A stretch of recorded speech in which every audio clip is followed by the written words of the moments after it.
പ്രതീക്ഷകൾ അപ്പാടെ അവസാനിച്ച മട്ടാണ് ബീഹാർ മുഖ്യമന്ത്രി നിതീഷ് കുമാറിനുള്ളത്. സീറ്റ് വിഭജനത്തിൽ ചിരാഗ് പാസ്വാന്റെ LJPയോട് മുട്ടി വീണതിന്റെ ക്ഷീണത്തിലാണ് നിതീഷ് കുമാർ നിൽക്കുന്നത്. ഇതിനു പുറമെ ജയസാധ്യതയുള്ള സീറ്റുകളിൽ BJP പിടിമുറുക്കുകയും ചെയ്തത് നിതീഷിനെ തളർത്തിക്കളഞ്ഞു.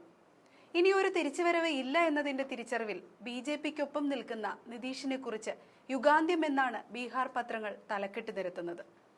ജനതാദൾ യുണൈറ്റഡ് എന്ന തന്റെ പാർട്ടിക്ക് ശക്തി ക്ഷയിച്ചു എന്ന് മറ്റാരെക്കാളും നിതീഷ് കുമാർ അറിയുന്നുണ്ട്. 9 തവണ മുഖ്യമന്ത്രിയായ നിതീഷ് ആരോഗ്യപരമായ പ്രശ്നങ്ങൾക്കിടയിലും ഏകദേശം 20 വർഷക്കാലം ബീഹാർ ഭരണത്തിന്റെ അമരത്ത് തുടർന്നു.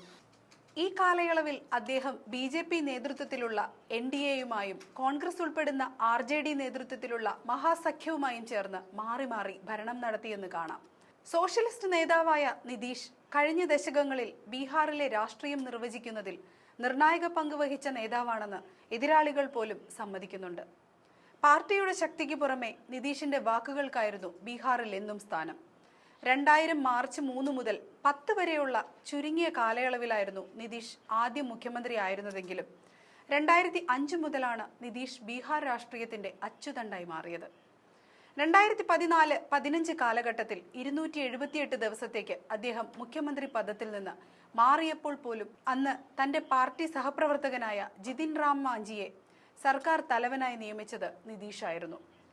കഴിഞ്ഞ 11 വർഷത്തിനിടെ 5 തവണ സഖ്യങ്ങൾ മാറി മാറി വിദഗ്ധമായി ചുവടുമാറ്റം നടത്തിയ നിതീഷ് എപ്പോഴും താൻ നയിച്ച സഖ്യത്തെ വിജയത്തിലേക്ക് എത്തിച്ച നേതാവാണ്.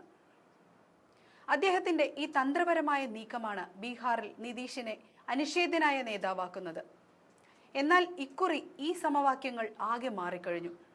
BJP കരുത്തു കാട്ടുകയും LJP സീറ്റുകൾ കൂട്ടമായി നേടിയെടുക്കുകയും ചെയ്തതിനു പുറമെ രാഹുൽ ഗാന്ധിയുടെ ചിറകിലേറി കോൺഗ്രസ് കൂടി വരവറിയിച്ചതോടെയാണ് ഇനി മറ്റൊരംഗത്തിന് ബാല്യമില്ലെന്ന് നിതീഷ് കുമാർ തിരിച്ചറിയുന്നത്.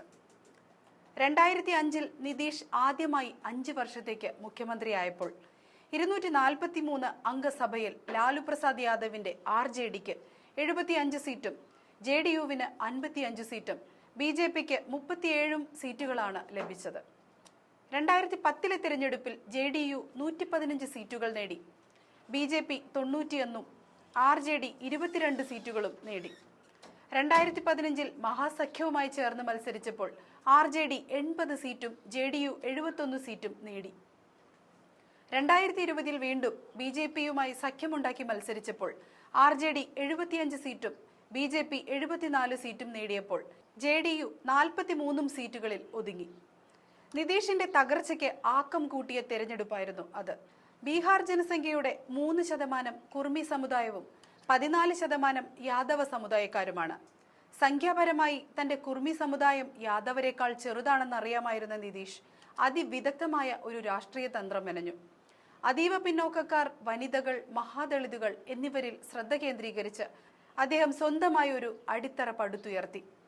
കുർമി വിഭാഗവും OBCയിൽ ഉൾപ്പെടുന്നുണ്ട് എങ്കിലും യാദവ് വിഭാഗമാണ് OBCയിലെ പ്രബലർ.